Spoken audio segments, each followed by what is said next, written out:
si mother? Ng 7 years. 6 years. 37. 37 actually. Yan. Okay.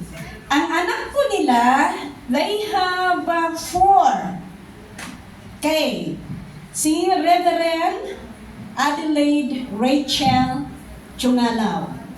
Kung minsan nagbabaliktad yan, Rachel Adelaide Chungalaw. Pero Adelaide Rachel Chungalaw. Para mag-guide kayo, ARC na lang. ARC. Kung minsan binabaliktad natin. And ang pangalawa, si Brother Harvey Chungalaw.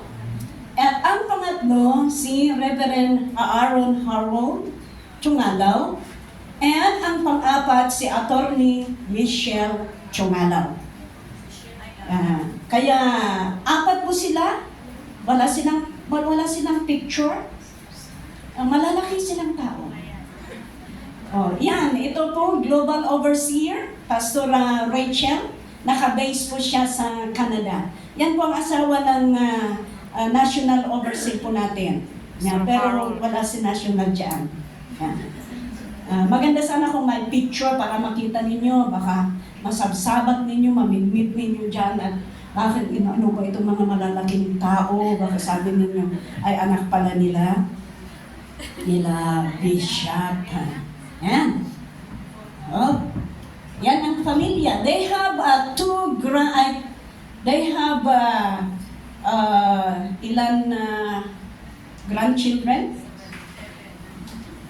2 great grand. Okay, we have 7 grandchildren and 2 great-grandchildren. Ang anak ni Joshua. Yes, ang anak ni Joshua, David Chungalaw. Yan. Kaya may David Chungalaw na tayo. Praise the Lord. Okay.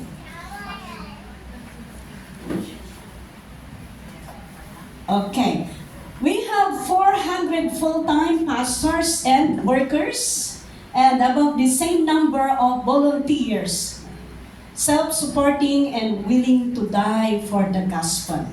Kulang na ngayon ang pastor natin sa Pilipinas. Kaya itong DTC na ito. Alam niyo ang daming mga members natin, mga leaders natin na umuwi sa Pilipinas, ay salamat sa Panginoon dahil ginagamit ng Panginoon. That's the reason why tayo din ay magpatuloy yung DTC. Noon, ang DTC sa Pilipinas, automatic na yun na yung mag-DTC, mag-full time sila. Yeah? Pero this time, hindi na.